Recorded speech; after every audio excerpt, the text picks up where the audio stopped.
Aloha and welcome back to Wanderous, the groundbreaking podcast of travel, spontaneous nomad and stuff by me, Andrew Crusoe, your host.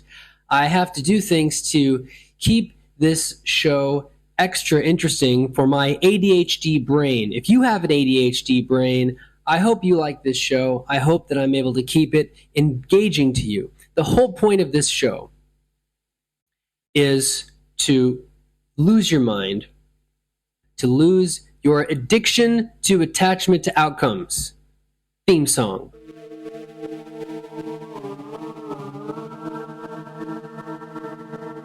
Here's the thing. Eventually we're going to get to the part where I get to India and shit really hits the fan. But I have to tell this story in order. Otherwise, I'll get so confused. I'll lose my mind even more than I already have. Hi. Thank you for being here. Today we're going to talk about Oxford just a tiny bit. And then we're going to talk about culture shock going to France. Here's the deal. I started in England because I knew it would be easier. I was in England for about a month. Now, you can listen to the other episodes if you want to hear about that. You can listen to my adventure in Stonehenge on the solstice, the summer solstice, where I met druids. I interviewed a druid who was visited by a goddess, and it was crazy. I went up to Scotland. I hitchhiked. I had a wonderful time. Really. I was very #blessed, but non-ironically, #blessed. And here's the thing. Why start in England? It's very simple. My French is not good. And if you're listening to this, it's very likely your French is also not good. So, especially if you're American, we don't have tons of opportunities to get very fluent in really anything. We have a little bit of opportunities. Speaking as an American, in theory, myself, we have the best shot we have is maybe getting conversational in Spanish if you happen to live where there's a Latin community, which is a wonderful opportunity. And if you have that opportunity, please do it, because it will help you. It will help you if you ever leave North America. And it's also a beautiful language. Part 2. When you finally get to Europe, knowing a romantic language, including Spanish, will help you with all the other romantic languages. I wish that I'd had a better grasp on even Spanish would have helped me a bit, just understanding. Now, I knew some of the word roots, but anyway, I'm getting ahead of myself. I had one final adventure.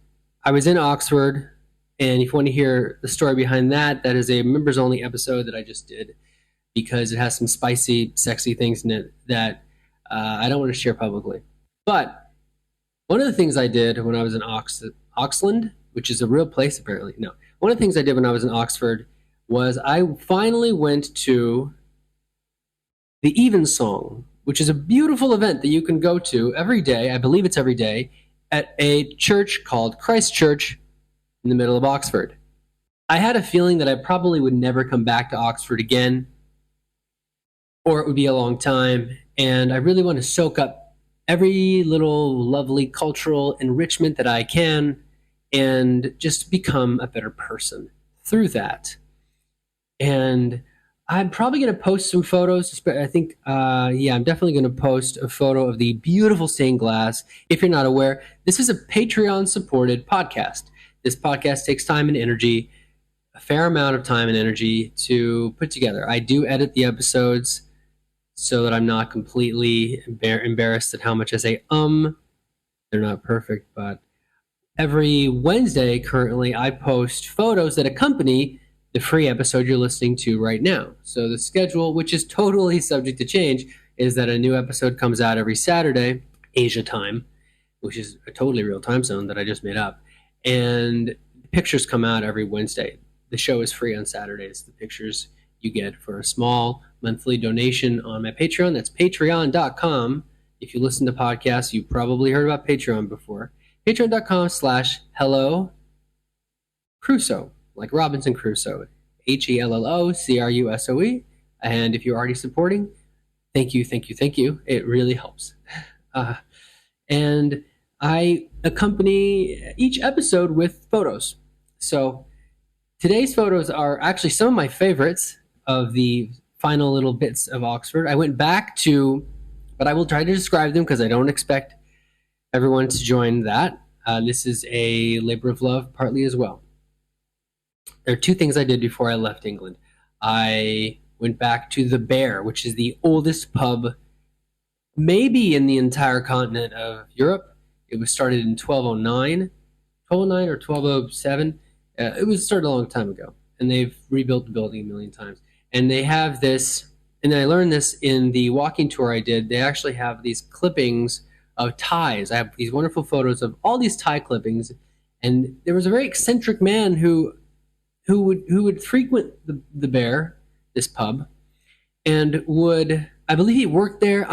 I'm trying to recall, but basically he would cut off the end of the ties of people who would come, and they had this completely mental collection of tie clippings. There's hundreds and hundreds and hundreds of framed bits of ties. It's a very quirky and quite fascinating because they have little labels on them. So there's ones that, here's one, Imperial Cadet Association, Canada Tour 1962, Royal Military Academy Standard, Normandy. So there's these clips of ties from all over the place, and it's really one of the coolest things.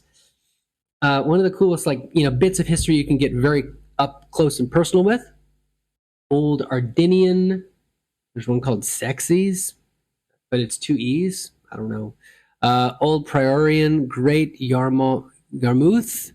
Old Priorian is probably something that I should look up. Trinity College. All of these fascinating, and it's really a fascinating glimpse into the ups and downs of fashion over the decades and centuries as well. Very odd but entertaining. And after that, then I went to the Evensong and went into this.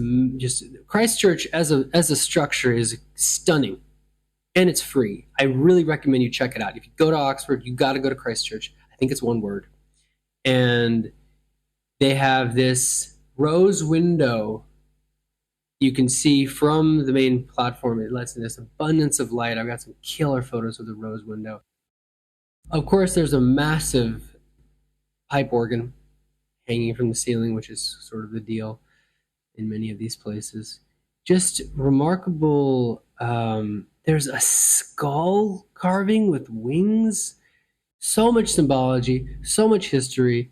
The ceiling itself looks like the supports that they've carved in here, they look like bones. It looks like you're inside of a massive tortoise if you were to just squint a bit and use a bit of your imagination. Many incredible stained glass. It's just stunning. Hundreds, thousands of hours of work culminating in this. So we get into line, and there are, I don't know, a couple dozen people there, and you get a printout, which I still have. You get this thin paper pamphlet, and you have the words on there, and we sang together, and it was this beautiful acoustic space, singing about the well-known people, thinking about Mother Mary, and Baby G, as Eddie Izzard would call him, Baby Jesus. And it was very sweet. It was a very sweet and culturally enriching experience. Regardless of your belief, I would recommend, if you feel interested in it, it is quite an accepting place, partly because it is a touristy type of thing, but it's worth checking out. And in Oxford, they're very used to tourists anyway. There's also an inner courtyard connected to Christchurch that I recommend walking around and checking out, especially on a nice day. They've got a fountain in the middle, and it's just an interesting. You're surrounded by this remarkable arches and steeples and beautiful panorama of that. I enjoyed kind of wandering around and occasionally trying to sneak photos of things. And I came back and I stayed once again, one last time, with my lovely friend from Spain, who I'd met through couchsurfing.org, which I highly recommend. Stayed at the bed in his room that he was using as an office. I've talked before about his very cool 2-level place that he was staying in at a very nice rate because they were going to tear the whole building down. And we were both making the most of this. It was huge. The place was huge. It was a whole dining area, a whole living room area. The kitchen was spacious. It was the kind of place that you would pay £2,000 a month to live in, at least. There were what? There was like 3 levels. There was roof access. No, there were 2 levels, but it felt like 3. So I'm preparing. I'm gonna go. I'm gonna go, and I pack everything up in my big Osprey pack, which really they should be a sponsor. And it's so great. I'll tell you, if you have the luxury to be able to pack in a large room, maybe I'm just silly, but I love to have a lot of space when I'm packing. I can feel very expansive, and I lovingly roll my clothes because that's the best way to do it, to get them small. And I shrink what feels like my whole life down, down, down, down to hopefully less than 16 kilos, which for our American friends is hopefully less than like 33 pounds. Because it's all on my back, baby. It's all on my back. Anything I decide to bring is something I'm going to subject my body to. And I think it's something that even when we have porters, I think it's really helpful to realize, and global travel has really drilled this into my mind, is you can have all the help in the world, but at the end of the day, so much of what we rely on, at least for the next few decades, before the androids take over, before the machines take over, these are going to be moved by people, either you or someone else. Every ounce counts. Everything counts in large amounts. Okay, I'm done quoting things now. So I found myself back at Clapham Junction, the very large, very large, very large train station in Battersea, kind of west side. And I'm waiting for the big train. Don't beat yourself up. Here's another bit of advice. Don't beat yourself up when you don't know what the heck's going on, especially at a train station, because every place has a learning curve. I missed my train because I wasn't sure if it was the right one. Now, luckily, it's set up in a way where you can miss one and it's not a big deal. But I had to take a train to Gatwick, which was, I don't even know, a little more than an hour to get to the airport. And I recommend giving yourself just crazy extra, just throw an extra hour and a half, just for no reason. Just give yourself an extra hour and a half. If you're using a train station you've never used before. Really, I should say, give yourself 50% more time, because it's going to be connected to your overall journey as well and how many connections you're making. So I can't really be too prescriptive about that, but how long did it take me to get there? My next photo is an hour and a half after the train station. So but I'm in the middle of security, because I'm the kind of guy who takes a picture of people going through security. And the reason why I took a picture of this is I have some good news for you. At least if you fly into Gatwick, which I think the code is GTW, but you'll know if you're flying into Gatwick. Gatwick is Gatwick. It's not Heathrow. I've never flown in or out of Heathrow. Didn't have to. But the way they do the security in London is much better than the way they do it in most of the American airports. You have all these rows of trays, and there's so much more space than any American airport I've ever done, that I've ever gone through. And it was so relaxed. People were much more jovial, in a much better mood. And if something like, I don't know, it was just so much more efficient because there was so much more space, because there were so many, I think, more people working there at the time. I just want to say that something about the way that Gatwick works. Let's see if we can hear a little bit from the live photo. That was the train station right before. It was an amazingly pleasant experience. I was so glad. So we're building up to France here. So I take my EasyJet, not a sponsor, they should be. I got to see the Isle of Wight around sunset time. It was fine. Everything was fine. Flew over the English Channel, because flying over the English Channel is cheaper than taking the tunnel that goes under the English Channel. Figure that one out. And I told a bit of that story in the members only episode, but I should recount it here. I was picked up by basically my great uncle. I have family in France, and that was a big reason why I started this whole journey in the first place. So I found myself very near Rennes, Rennes, and got to. I don't usually talk about like in really personal family type things unless it's a members only episode, but I will say a few things here. Is I got to see the house my grandmother grew up in, and it had clearly been like remodeled a bit. Unfortunately, the owners weren't home, so we weren't able to like say hi. Apparently my great uncle like kind of knows him, and my great uncle proceeded to give me a bit of a walking tour of Vitré. Vitré, Vitre with an accent on it. We went past like the grocery store my grandmother's parents owned, which is now a like a travel agency slash insurance place. But we walked around these old cobblestone streets that were so charming, and these like restored facades. It looked like a movie set. Seriously, like please believe me when I say I thought that I was walking around some medieval movie set because of how funny these. Most of these were brick. The masonry was quite charming, but you had these like very odd angles to the roofs, and of course they were narrow buildings. Mostly very tall and narrow because that's just how it tends to happen, and in cities. But we got up to, I think this is a photo from, there's a castle in the middle of Vitré that gives you kind of a cute view of the place. I don't know. It felt very, I'm going to say the word quaint, but I don't mean it dismissively. It was quaint in the best possible way because you could feel how much history was there, but everything was very cute and slightly quirky, and it felt very medieval. That it's still very that the energy is still very much there.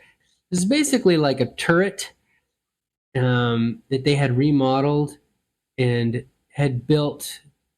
Try to describe this. So they had the most of the building was stone. This is one of my favorite weird buildings that I saw in all of my travels. The building was mostly stone, but the top 20% was wooden. They had expanded on it decades later. But the top floor was a bit larger, so the floor was coming out beyond the supports. In some places quite significantly. And it made me a bit nervous for the people who live there because I wouldn't want to stand in some of those spots for too long. Really beautiful. Vitré is a very charming. Quaint is not the right word. It's very charming. It feels very, very safe and very quiet. And I had the feeling if I had been there after 8 p.m., the place would be utterly dead. But we didn't stay that long. I feel like people probably isn't much of a nightlife there. That's okay.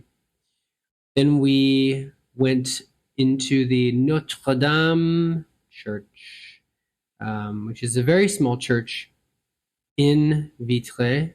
And I'll just read a bit of this for you because I think it gives you a bit of an idea. Now we're in the Bretagne or Brittany area of France.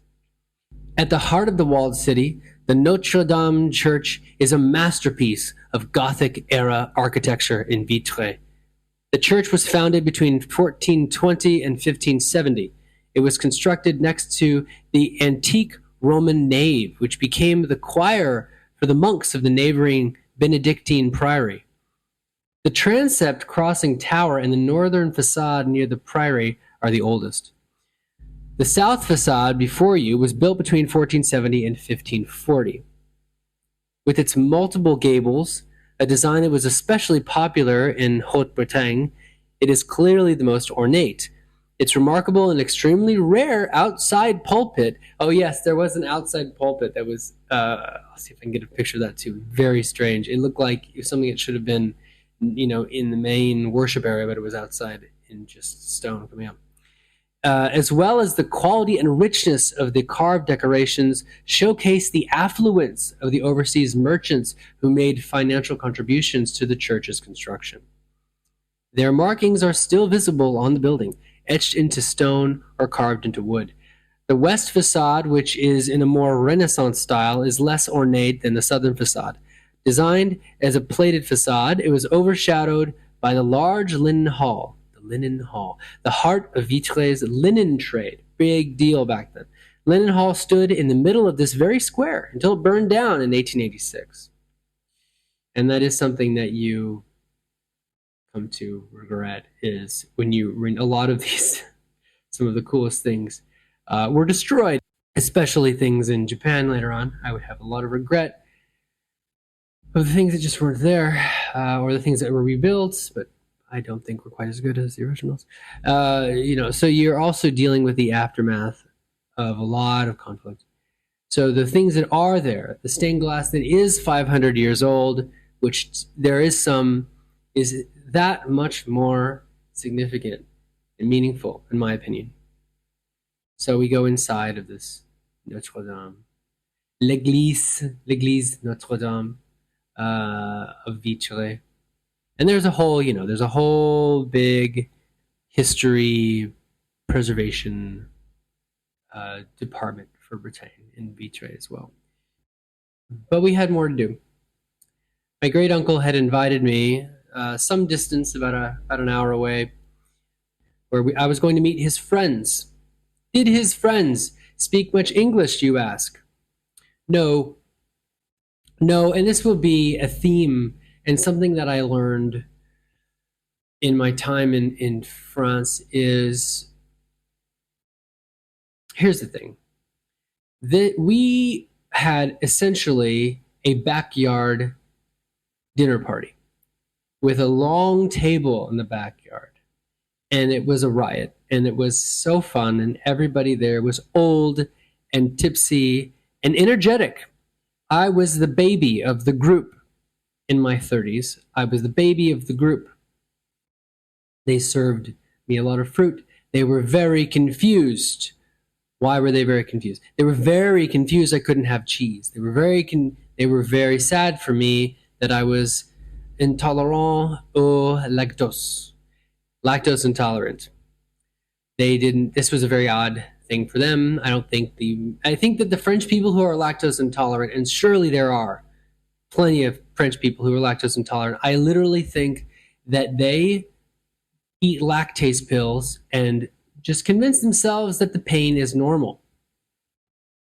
It must be.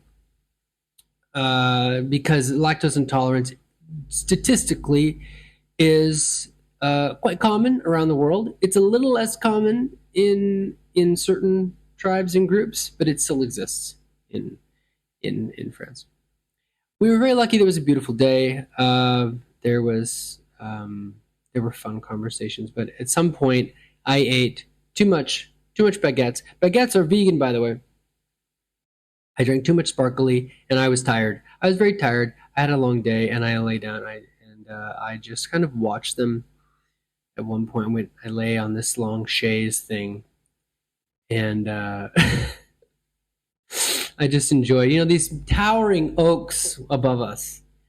It was a very beautiful, it was just a lovely backyard I found myself in, but I didn't know what anybody was talking about. And they didn't understand me either. And really, and I mean this sincerely, we had both really failed to prepare in the growing multiculturalism of the world. I do see it as a kind of failure. I was more at fault because I was in their country and I didn't have a grasp of their language. And the Francophonic world, the part of the world that speaks French, is pretty big. It's pretty significant, larger than I thought, and I learned that in the process of being there. Maybe I'll include this, for the bonuses, one of the people who had invited us, my great uncle's friends, had a whole painting studio in one of the rooms of the painting studio, and perhaps I will. Actually, this is a lovely piece. I'm going to include this piece. And of course, they had soft cheeses that I couldn't eat because I would become ill. But all of this, it was very much a crash course in this is French cuisine, and this is what can someone who's lactose intolerant and vegan? Yes, I am. How can I interface with French cuisine? Now, later on, I would go to Marseille, which is the second largest city in France at the time of this recording, and I found an amazing vegan pastry shop. So there are vegans, it exists, and one of the best vegan pastries I've ever had in my life. It was this blueberry custard cake thing, which I'll talk about later. I made a whole video about it because I was so freaking excited about it. Next time, I'm going to talk about Mont Saint-Michel. If you don't know what Mont Saint-Michel is, you're in for a fun time. Mont Saint-Michel is a castle on a hill that's been a tourist trap for 1,000 years. I'm not exaggerating, because it's actually awesome. So stay tuned next week for that. I hope you've enjoyed today's episode. Maybe it was a bit of a weird one, but I really appreciate it. And I doubt that my great uncle will ever listen to this. But he was so graceful in hosting me and was quite generous. And we went on adventures, and he tried to teach me as much as he could about what his life was like. He was retired, so that worked out quite well. He had a lot of time flexibility. And his girlfriend, who was his same age, was just lovely. Lovely woman. We had some very entertaining conversations, like really lovely conversations, actually, about culture and art and politics, and their president, Macron, who people have a lot of feelings about. And we had these conversations entirely through Google Translate. The conversation mode of the app. Google is not a sponsor. They could be. And I was quite impressed with how well the machine translation worked. We were able to have this, there was, of course, it helps when you're sitting next to the person. You're also getting a lot of body language and expression, and you're getting the vibe. But the specific meaning, it did quite a good job of translating live. You just hit the conversation button, and it does it. And he had these. Well, we're going to get to that. At this point in the story, I have not actually got to my great uncle's house yet. I had stayed in Rennes. It was actually his girlfriend's house, and that just worked out. So he was there. It's his girlfriend. So he stays there half the time anyway. So that's the way that is. So when I would make it over to his house in Sarzeau is on the coast, and a very interesting coast it is. They have a gulf nearby, Gulf Morbihan, and they collect salt from the sea, and it's a whole thing. It's a whole thing, but before we get to that, we are going to talk about Le Mont Saint-Michel, which basically means the mountain of Saint Michael. Which, is it a mountain?